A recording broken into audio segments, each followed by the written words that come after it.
नमस्कार मित्रों, book review और पुस्तक परिचय में आप सब अदीबों का एक बार फिर से स्वागत करता हूं। इस एपिसोड के लिए मैं जिस पुस्तक को लाया हूं, दुर्लभ पुस्तक है वह, और उसका नाम है रविंद्र कविता कानन। ये देखें आप। और इसके लेखक हैं पंडित सूर्यकांत त्रिपाठी नियाला। ये बैक कवर जिस पर मूल्य लिखा हुआ है 15.5 आने, और प्रकाशक है हिंदी प्रचारक पुस्तकालय बनारस। यह पुस्तक अपने आप में, इसका प्रकाशन 1954 में हुआ और इसलिए दुर्लभ है क्योंकि इसमें पंडित सूर्यकांत त्रिपाठी नियाला की ये पहली गद्य रचना है। पहली बात तो ये। दूसरा, पंडित सूर्यकांत त्रिपाठी नियाला ने विश्व कवि रविंद्रनाथ ठाकुर की जो रचनाएं हैं बंगला में, जो उनके कविताएं या गीत हैं बंगला में, उनका हिंदी भावानुवाद करके हिंदी पाठकों तक पहुंचाया है कि वो किस भाव में, किस गीत के पीछे क्या भाव था, उन्होंने कैसे लिखा, उसकी एक टिप्पणी साथ में दी है और उसका भावार्थ समझा है। और इसमें उनके शुरू के रविंद्रनाथ आरंभ में कवि की जीवनी भी दी है उन्होंने, और शुरू के जो उनकी कविताएं वहाँ से लेकर और कैसे उनके कविता का विकास हुआ वो सब उन्होंने आगे अलग अलग करके दिखाया है। आरंभ की कविता का एक बानगी के रूप में आपके सामने रख रहा हूँ, जो कि पुस्तक में जो रविंद्रनाथ ठाकुर के बंगला गीत हैं वो देवनागरी लिपि में लिखे हुए हैं और उसका हिंदी में भावानुवाद नियाला जी द्वारा किया गया है। ये देखें 4 पंक्तियाँ कि प्राणे आवे राखिते नारी, थर थर करी का पिछे वारी, टलमल जल करे थल थल, कल कल करी करे छे तान, आजिए प्रभाते की जानी केरन, जागिया उठे छे प्राण।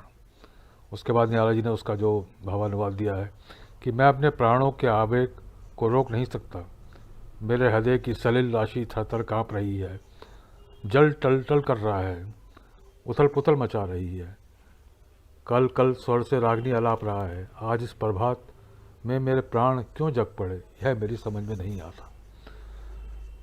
आज ये प्रभाते की जानी केरन, जागिया उठे छे प्राण। आज इस प्रभात में मेरे प्राण क्यों जग पड़े, यह मेरी समझ में नहीं आता। तो इतना सुंदर, क्योंकि नियाला जी की मातृभाषा, उनका तो जन्म बंगाल में ही हुआ था और उनकी मातृभाषा जो थी बंगला थी।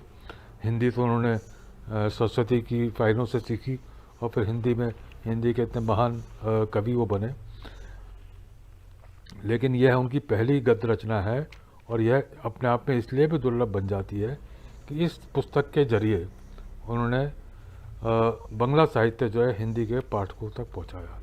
विशेष रूप से इतने विश्व कवि रविंद्रनाथ ठाकुर का जो ये रचना संसार है वो तो स्वाभाविक है कि इसको पढ़ के जो है बहुत सारे हिंदी के पाठकों का ध्यान उस बंगला कवि की तरफ गया होगा और उन्होंने, कुछ लोगों ने उसको मूल में पढ़ने के लिए बंगला भी सीखी होगी, और जो नहीं सीख पाए होंगे उन्होंने इस तरह की पुस्तकों से उनके साहित्य तक वो लोग पहुँचे होंगे।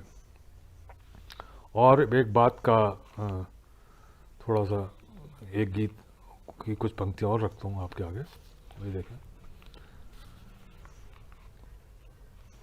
ये देखें, पूरा गीत नहीं,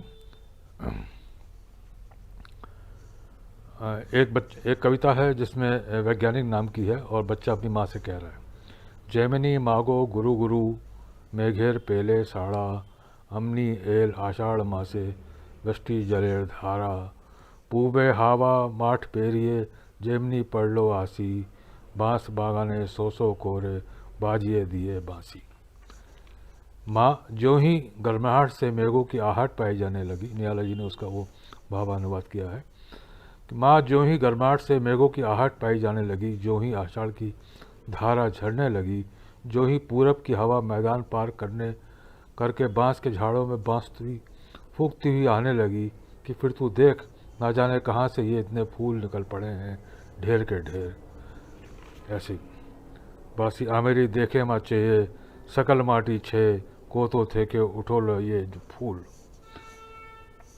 तो अपने आप में ये बहुत ही दुर्लभ पुस्तक है, और यह संस्करण तो अपने आप में विशिष्ट रूप से दुर्लभ है। मेरे पास इसकी जानकारी नहीं है कि इसके बाद के संस्करण इसमें छपे होंगे या नहीं।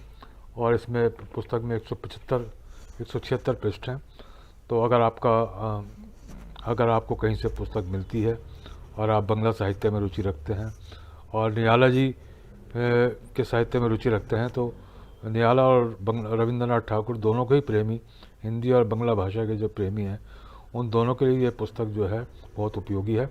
आपको कहीं से भी ये पुस्तक मिले तो आप ज़रूर पढ़ें और अपने दोस्तों के साथ भी साझा करें।